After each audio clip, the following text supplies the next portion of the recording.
Hello everyone, a very warm welcome to all of you to the success educator. आज की इस video में discuss करेंगे geography का क्लास नंबर 2 जो कि है हमारा सोलर सिस्टम। इसको मैं दो पार्ट में डिवाइड करूंगा।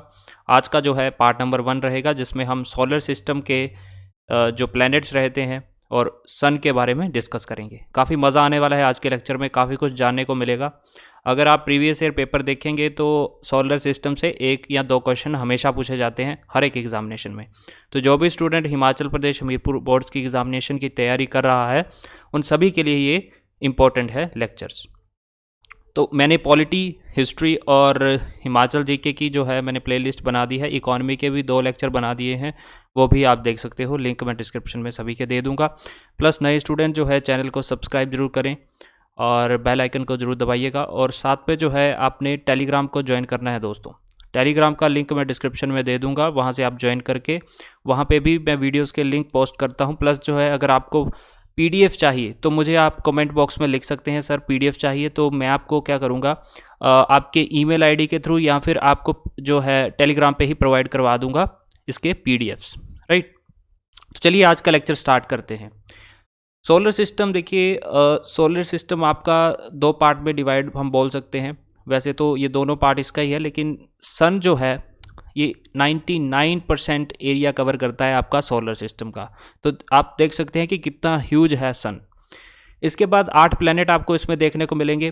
प्लूटो जो है वो ऑब्वियसली अब प्लैनेट नहीं है। 2006 में जो है प्लूटो को निकाल दिया गया था सोलर सिस्टम में से। प्लूटो को जो है दोस्तों ड्वार्फ प्लैनेट बोला जाता है। ये भी कई बार क्वेश्चन पूछा जाता है, तो याद रखिएगा इसको, अब ड्वार्फ प्लैनेट बोला जाता है। प्लैनेट्स के अलावा इसमें सैटेलाइट्स, एस्ट्रॉइड्स, कॉमेट्स और मीटियोर्स आते हैं। एस्ट्रॉइड्स, कॉमेट्स और मीटियोर्स को हम जो है नेक्स्ट लेक्चर में कवर करेंगे। आज जो है हम सन और 8 प्लैनेट्स के बारे में डिस्कस करने वाले हैं। अब कई बार आपने सोचा होगा दोस्तों, आप ये डायग्राम देखेंगे तो प्लैनेट्स क्या करते हैं, हमेशा सन के रिवॉल्व जो है यहाँ पे अराउंड घूमते हैं। सन जो होता है वो बीच में होता है और इसके इर्द गिर्द जो है आपके प्लैनेट्स घूमते हैं। तो ये क्यों इसके आसपास घूमते हैं, ये आगे पीछे क्यों नहीं जाते? बिकॉज सन के अंदर होता है ग्रेविटेशनल पुल। सन का जो ग्रेविटेशनल फोर्स होता है वो खींचने की ताकत जो है इसको प्लैनेट्स की, वो इसको एक एलिप्टिकल पाथ में घुमाती है। हमेशा याद रखना कि ये स्फेरिकल पार्ट में नहीं घूमते ऐसे, ये हमेशा एलिप्टिकल पार्ट में ऐसे घूमते हैं। ठीक है, ये सन है आपका, तो इस तरह से आपके प्लैनेट घूमेंगे। यहाँ पे डिस्टेंस कम होगा सन के साथ, यहाँ पे डिस्टेंस ज़्यादा होगा प्लैनेट का सन के साथ। तो हमेशा याद रखिएगा एलिप्टिकल पाथ में घूमते हैं आपके planets. Nearest planet to the sun अगर आपको पूछा जाएगा तो क्या है? Mercury is the nearest planet. अब यहाँ पे देखो डायग्राम के थ्रू, मरकरी जो है सबसे करीब है आपके सन के। उसके बाद आता है वीनस, देन अर्थ, फिर मार्स। मार्स के बाद आता है आपका जुपिटर। अब देखेंगे जुपिटर और मार्स के बीच में है आपके एस्ट्रॉयड बेल्ट, ये क्वेश्चन पूछा जाता है। तो एस्ट्रॉयड बेल्ट किसके बीच में है? जुपिटर और मार्स के बीच में। जुपिटर के बाद सैटर्न आता है, फिर यूरेनस, देन नेपच्यून। प्लूटो अब हमारा पार्ट नहीं है, इसको हम कैंसल आउट करेंगे। ठीक है, तो फारदेस्ट प्लैनेट की बात की जाएगी तो नेपच्यून है हमारा। प्लूटो जो है ड्वार्फ प्लैनेट है। और फर्स्ट 4 प्लैनेट जो है ना दोस्तों, ये वाले, ये पहले 4 planet mercury, Venus, earth and Mars, इनको बोला जाता है टेरेस्ट्रियल प्लैनेट। इनको बोला जाता है टेरेस्ट्रियल प्लैनेट। और बाकी के जो 4 प्लैनेट हैं एंड वाले, इनको गैसिस प्लैनेट बोला जाता है या फिर जोवियन प्लैनेट। ये मैं आपको और बताऊंगा आगे। ठीक है, तो 4 जो हैं आपके टेरेस्ट्रियल प्लैनेट हैं पहले वाले, और 4 जो हैं आपके गैसिस प्लैनेट हैं लास्ट वाले। सबसे पहले सन को डिस्कस करते हैं। सन जो है आपके अर्थ के नियरेस्ट स्टार है। मैंने आपको पहले बताया था, अगर आपको सन ऑप्शन में नहीं है तो आपने आंसर क्या देना है? Proxima Centauri. प्रोक्सिमा सेंचुरी आपका आंसर हो जाएगा। लेकिन जब प्रोक्सिमा सेंचुरी आपके ऑप्शन में नहीं है तो आप क्या दोगे? आप दोगे sun is the nearest to the earth. तो याद रखना, सन जो है एक स्टार है और सबसे नियरेस्ट है ये अर्थ के। सन भी स्टार्स की तरह 2 गैसेस से बना है, जैसे कि हाइड्रोजन एंड हीलियम। हाइड्रोजन का पार्ट सबसे ज़्यादा है 71% और हीलियम इससे कम है। अब एक और इम्पॉर्टेंट क्वेश्चन पूछा जाता है कि सन में कौन सा रिएक्शन होता है? तो सन में याद रखना, सन में होता है आपका न्यूक्लियर फ्यूजन। न्यूक्लियर फ्यूजन होता है सन में। फ्यूजन में क्या होता है कि 2 जो आपके न्यूक्लियाई होते हैं एटम के, ठीक है, दो न्यूक्लियर आपस में मिलते हैं और रिएक्शन क्रिएट करते हैं। फिशन में क्या होता है, न्यूक्लियर फिशन में क्या होता है कि दो जो आपके एक न्यूक्लियस होता है एटम का, वो दो न्यूक्लियाई में डिवाइड होता है। तो फ्यूजन में क्या होगा, दो न्यूक्लियर आपस में जुड़ेंगे, और फिजन में दो न्यूक्लियर आपस में जो है न्यूक्लियस जो है टूटेगा। ठीक है, न्यूक्लियर फ्यूजन जो होता है ये आपके न्यूक्लियर रिएक्टर्स जो होते हैं दोस्तों वहां पे होता है, और ये चेन रिएक्शन होता है, इसको कंट्रोल किया जा सकता है। जैसे कि आपके एटम बॉम्ब होते हैं, एटम बॉम्ब में होता है न्यूक्लियर फ्यूजन, और सन में होता है फ्यूजन। फ्यूजन को कंट्रोल करना बहुत ही मुश्किल है, ये कंट्रोल नहीं होता, तो ये काफ़ी पावरफुल होता है। तो इसमें क्या होता है कि हाइड्रोजन जो है आपकी हीलियम में कन्वर्ट होती है सन में, तो न्यूक्लियर फ्यूजन रिएक्शन होता है, याद रखना, ये क्वेश्चन बड़ी बार पूछा जाता है। सरफेस टेम्परेचर क्या होता है सन का, ये भी क्वेश्चन पूछा गया है। तो केल्विन में अगर आपको पूछा जाएगा तो 5778 केल्विन जो है इसका टेम्परेचर है। अगर सेल्सियस में पूछा जाएगा तो ये भी याद रखना है आपने, सेल्सियस और जो आपका केल्विन है ये दोनों आपने याद रखना है। देखो सेल्सियस को केल्विन में कैसे कन्वर्ट करते हैं, 1 डिग्री सेल्सियस में आप 273 को जो है प्लस करेंगे, 273.15 को जो है आप प्लस करेंगे तो आपका क्या आ जाएगा, केल्विन में टेम्परेचर आ जाएगा। तो इस तरह से कैलकुलेट करते हैं केल्विन टू डिग्री सेल्सियस। लेकिन आपको क्वेश्चन क्या पूछा जाएगा, सरफेस टेम्परेचर। अब सरफेस टेम्परेचर जब मैं यहाँ पे बोल रहा हूँ, मेरा बोलने का मतलब ये है कि ये फोटोस्फेयर का टेम्परेचर मैं बता रहा हूँ आपको। देखो shining surface of the sun is called photosphere. जो हम अर्थ से जो सन को देखते हैं ना दोस्तों, वो हमें फोटोस्फेयर दिखाई देता है। ये क्वेश्चन आपको आएगा, और याद रखिएगा जो हम अपने आंखों से देखते हैं सन का पार्ट, वो होता है फोटोस्फेयर।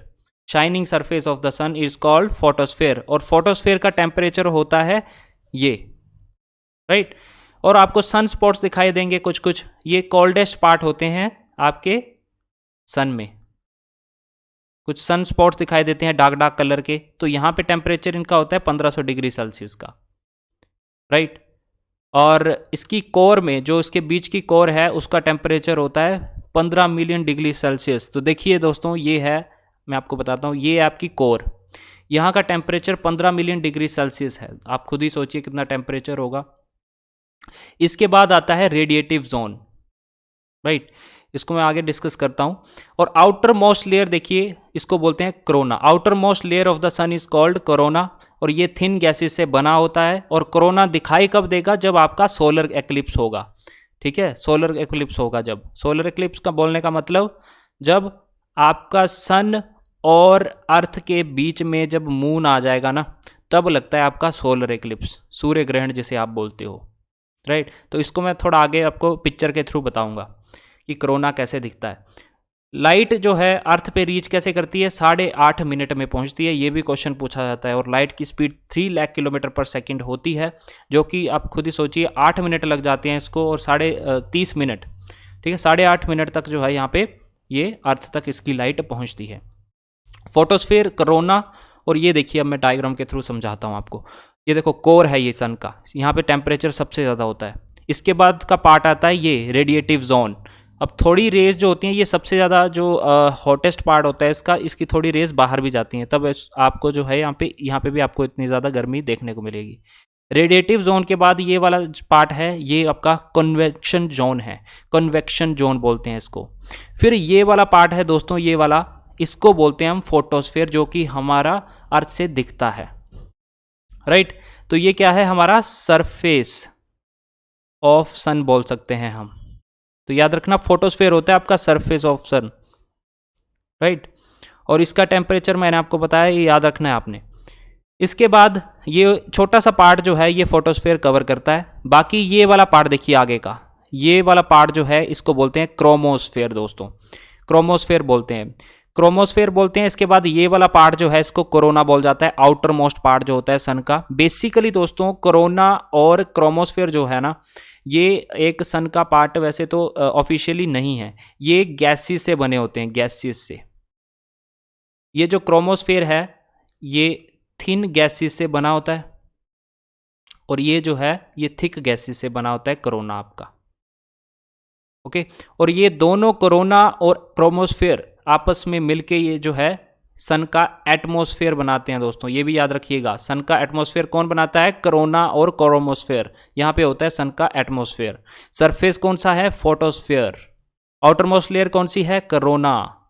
राइट। तो इस तरह से जो है आपको क्वेश्चन पूछे जाते हैं।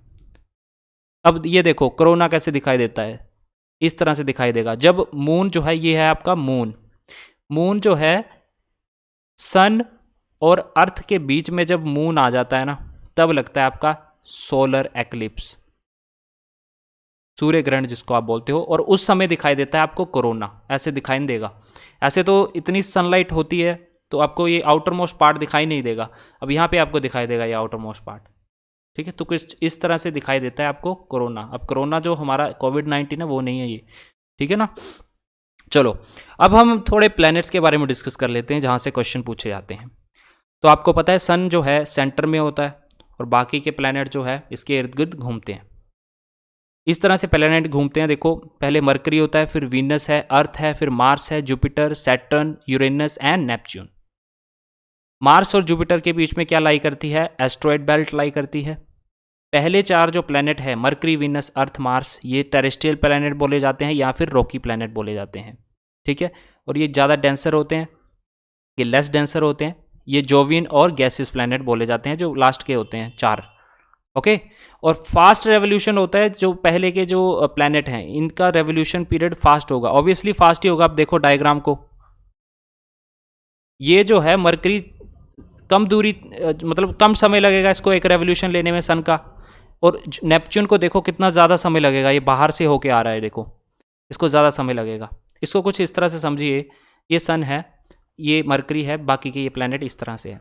तो ऑब्वियसली मरकरी को कम समय लगेगा रेवोल्यूशन लेने का एक, इसको ज़्यादा समय लगेगा, इसको ज़्यादा समय लगेगा, राइट।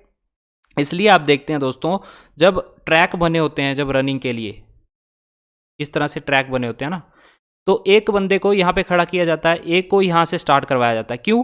क्योंकि अगर इसको ज़्यादा भागना पड़ता है, क्योंकि ये आउटर मोस्ट लेयर में भाग रहा है, इसको कम भागना पड़ेगा, तो इसको थोड़ा आगे खड़ा किया जाता है। इसको डिस्टेंस ये माप लेते हैं उस समय। तो इस तरह से जो है आपको ये समझ होनी चाहिए कि रेवोल्यूशन कैसे होता है। फास्टेस्ट रेवोल्यूशन किसका होगा? जो पहले वाले प्लैनेट होंगे। अब क्वेश्चन ये भी पूछा जाता है कि आपको ये साइज मैटर पता होना चाहिए कि कौन से प्लैनेट का साइज़ बड़ा है और कौन से प्लैनेट का छोटा है, और बड़े से छोटे में डिसेंडिंग ऑर्डर में और असेंडिंग ऑर्डर में पता होना चाहिए। मैं आपको यहाँ पे असेंडिंग ऑर्डर में बता देता हूँ, और जो आपका इंक्रीजिंग ऑर्डर है वो आप खुद पता लगा सकते हैं। तो सबसे बड़ा प्लैनेट होता है आपका जुपिटर दोस्तों, साइज वाइज यहाँ पे बात की जा रही है। उससे छोटा होता है सैटर्न, फिर होता है Uranus, Neptune, earth, Venus, Mars and mercury, right. तो इस तरह से जो है आपने साइज में इनको जो है आपको मालूम होना चाहिए। ये सेकंड लार्जेस्ट प्लैनेट कौन सा हुआ? आपका सैटर्न हुआ। मरकरी की बात करें तो इसका रेवोल्यूशन जो है फास्टेस्ट होगा, मैंने आपको बताया था, क्योंकि ये सन के पास है। और ये एक देखो दो टर्म होती है, एक तो रेवोल्यूशन होता है, ठीक है, एक तो रेवोल्यूशन होता है, एक होता है रोटेशन। तो कन्फ्यूज़न नहीं होना चाहिए। रेवोल्यूशन का मतलब बोलने का ये है कि ये सन है, रेवोल्यूशन जो इर्द गिर्द घूमते हैं प्लैनेट, इसको रेवोल्यूशन बोलते हैं, जो ऐसे घूमेंगे। रोटेशन क्या होता है? रोटेशन होता है जो अपनी एक्सिस पे घूमता है, ऐसे लट्टू होता है ना, जैसे ऐसे घूमता है वो, उसी तरह उसको रोटेशन बोलते हैं। रेवोल्यूशन होता है जो ऐसे इसके इर्द गिर्द घूमते हैं प्लैनेट्स के, ठीक है। तो इसमें कन्फ्यूज़न नहीं होना चाहिए। जुपिटर सबसे बड़ा है और मरकरी सबसे छोटा प्लैनेट है साइज वाइज। मरकरी की बात करें तो ये 87.97 डेज अर्थ डेज लेता है अपने रेवोल्यूशन को कंप्लीट करने में। तो आप देखेंगे कितना फास्टेस्ट है। और अर्थ के कितने हैं? 365 डेज लेता है, ठीक है, नॉर्मली। स्लोएस्ट रोटेशन का क्वेश्चन पूछा जाएगा कि कौन से प्लैनेट की स्लोएस्ट रोटेशन है, तो आप बोलेंगे वीनस की स्लोएस्ट रोटेशन है। रोटेशन मीन्स अपने एक्सिस पे जो लट्टू की तरह घूमता है, सबसे स्लो है वीनस इस मामले में। और फास्टेस्ट रोटेशन है जुपिटर की, जो कि सबसे बड़ा प्लैनेट है और इसकी रोटेशन अपने एक्सिस पे काफ़ी फास्ट है दोस्तों। तो याद रखिएगा Jupiter is the fastest rotational planet. चलिए कुछ आगे बातें डिस्कस करते हैं वन बाय वन। मरकरी को डिस्कस करते हैं। मरकरी से क्या क्वेश्चन पूछा जाता है? एक तो पहले ये मालूम होना चाहिए कि ये स्मॉलेस्ट प्लैनेट है और ये क्लोजेस्ट प्लैनेट है किसके? सन के अराउंड। दूसरा, यहाँ पे वाटर तो अवेलेबल है ही नहीं। फास्टेस्ट इसका रेवोल्यूशन पीरियड है, तो मरकरी से इतना इंपॉर्टेंट क्वेश्चन नहीं बनता। सबसे ज़्यादा इंपॉर्टेंट पार्ट ये है आपके सोलर सिस्टम में, वन ऑफ द इम्पॉर्टेंट, अर्थ के अलावा वीनस से क्वेश्चन काफ़ी सारे बनते हैं, जैसे कि ये सबसे नियरेस्ट प्लैनेट है दोस्तों अर्थ के। जैसे अर्थ है तो अर्थ के सबसे नियरेस्ट प्लैनेट कौन सा हुआ आपका वीनस। इसको ब्राइटेस्ट प्लैनेट बोला जाता है और हॉटेस्ट प्लैनेट बोला जाता है। ब्राइटेस्ट भी और हॉटेस्ट प्लैनेट कौन सा है, वीनस है। अब देखेंगे हॉटेस्ट क्यों है। आप बोलेंगे कि सन के करीब तो मरकरी है, लेकिन दोस्तों ये जो वीनस है इसके बाद जो प्लैनेट आता है वीनस, यहाँ का जो गैसेस है ना, यहाँ पे एक जो आपकी हम बोल सकते हैं ब्लैंकेट है क्लाउड्स की, तो उसमें हीट जो है ट्रैप हो जाती है, एक बार एंटर करती है तो वो ट्रैप हो जाती है, तो ये काफ़ी ज़्यादा गर्म है प्लैनेट। मॉर्निंग और इवनिंग स्टार भी इसे बोला जाता है, अर्थ का ट्विन बोला जाता है क्योंकि अर्थ की तरह इसका सरफेस है, ठीक है। और ये रोटेट कैसे करता है, क्लॉकवाइज रोटेट करता है। अब देखिए इंटरेस्टिंग बात ये है कि पूरे सोलर सिस्टम में दो ऐसे प्लैनेट हैं जो कि क्लॉकवाइज रोटेट करते हैं। क्लॉकवाइज मीन क्लॉक कैसे करती है हमारी, टिक टिक इस तरह से इस तरफ जाती है, तो ये प्लैनेट भी क्लॉकवाइज घूमता है। लेकिन बाकी सारे प्लैनेट एंटी क्लॉकवाइज घूमते हैं दोस्तों। एक दो प्लैनेट हैं, देखो वीनस और यूरेनस, ये दो एक ऐसे प्लैनेट हैं जो कि क्लॉकवाइज घूमते हैं, बाकी सारे एंटी क्लॉकवाइज घूमते हैं। याद रखना इस बात को, बहुत ही इंपॉर्टेंट क्वेश्चन पूछा जाता है। दो ऐसे प्लैनेट जो कि क्लॉकवाइज घूमते हैं वो आपके वीनस और यूरेनस है, बाकी सारे के सारे एंटी क्लॉकवाइज घूमते हैं, ठीक है। यहाँ पे भी आपको कोई पानी या ऑक्सीजन देखने को नहीं मिलेगी, इसलिए ये रहने लायक नहीं है।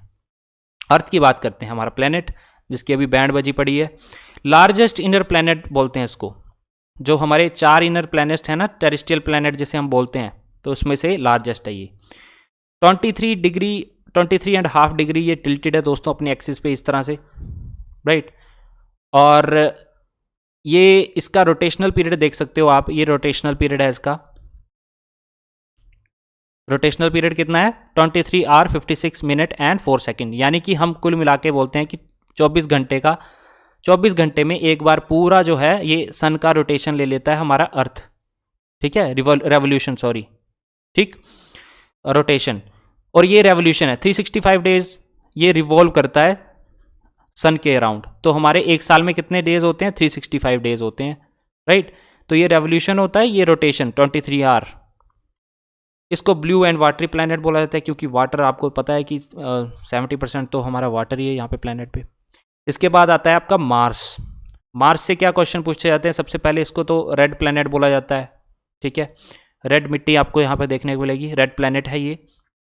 इसका रोटेशनल पीरियड है 24 घंटे और 6 मिनट, ठीक है।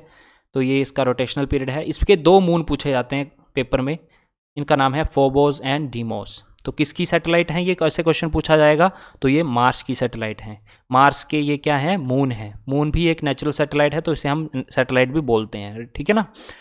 फर्स्ट इसरो मिशन जो था ना दोस्तों, मार्स के लिए जो इसरो का मिशन था वो था मोम। मोम की फुल फॉर्म थी Mars orbiter mission. Mars orbiter mission जो था, मोम मिशन जो है, मार्स पे पहला इसरो का मिशन था। इसके बाद जुपिटर आता है। जुपिटर लार्जेस्ट प्लैनेट है हमारे सोलर सिस्टम का, फास्टेस्ट इसका रोटेशन है, रोटेशन सबसे ज़्यादा फास्ट है इसकी। इसको विंटर प्लैनेट भी बोलते हैं क्योंकि -148 डिग्री का यहाँ पे टेम्परेचर रहता है। और इसकी दोस्तों एक इंटरेस्टिंग बात है, लार्जेस्ट सैटेलाइट है इसकी, इसका नाम है गैनीमेड, ठीक है। जुपिटर की लार्जेस्ट सैटेलाइट पूछी जाएगी तो गैनीमेड होगी। अगर आपको सोलर सिस्टम की लार्जेस्ट सैटेलाइट पूछी जाएगी तब भी यही होगी, ठीक है ना। तो गैनीमेड जो है लार्जेस्ट सैटेलाइट है, चाहे वो जुपिटर की बात की जाएगी चाहे पूरे सोलर सिस्टम की बात की जाएगी। इसके बाद आपका सैटर्न है। सैटर्न आपको पता है 7 रिंग्स से बना हुआ है और ये सेकंड लार्जेस्ट प्लैनेट है आफ्टर जुपिटर। और इसकी भी एक सैटेलाइट पूछी जाती है, टाइटन। टाइटन इसका नाम है, काफ़ी बार ये एग्जामिनेशन में पूछी जाती है। आगे यूरेनस की बात करें, ये ग्रीन प्लैनेट आपको देखने को मिलेगा क्योंकि यहाँ पे जो है मिथेन गैस होती है और मिथेन का कलर होता है green. First planet discovered with the telescope, very important fact. पहला प्लैनेट जो कि टेलीस्कोप से ढूंढा गया था वो था यूरेनस प्लैनेट, राइट। तो याद रखना ये क्वेश्चन काफ़ी बार पूछा गया है। और इसकी 13 रिंग्स हैं। और ये भी जो है क्लॉकवाइज घूमता है, यानी कि ईस्ट टू वेस्ट घूमता है। अब यहाँ पे क्वेश्चन ऐसे पूछ लिया जाएगा, देखो ऑप्शन में आपको क्लॉकवाइज या फिर एंटी क्लॉकवाइज या फिर ईस्ट टू वेस्ट भी ऑप्शन में दिया गया होगा। तो ईस्ट टू वेस्ट जो घूमते हैं ना, वो दो घूमते हैं। कौन कौन से? एक तो वीनस घूमता है और दूसरा यूरेनस घूमता है। बाकी सारे जो है वेस्ट टू ईस्ट घूमते हैं दोस्तों। तो ये दो प्लैनेट का नाम याद रख लीजिए, वीनस और यूरेनस। नेपट्यून की बात करें तो यूरेनस का ट्विन बोला जाता है और यहाँ पे भी आपको मीथेन गैस देखने को मिलेगी, राइट। तो ये था आज का लेक्चर, जिसमें हमने सोलर सिस्टम के प्लैनेट्स के बारे में डिस्कस किया और सन के बारे में जो इंपॉर्टेंट क्वेश्चन पूछे जाते हैं वो हमने देखे। यहाँ से देखिएगा डायरेक्ट क्वेश्चन पूछ लिए जाते हैं, तो ये सब नॉलेज आप लोगों को होना चाहिए। चैनल को सब्सक्राइब जरूर कर लीजिएगा और वीडियो को लाइक करें अगर आपको लगता है कि वाकई आपके लिए ये वीडियो हेल्पफुल रहा है, तो लाइक ज़रूर करें, अपने फ्रेंड्स के साथ शेयर कर सकते हैं। मिलते हैं नेक्स्ट लेक्चर में, तब तक के लिए जय हिंद।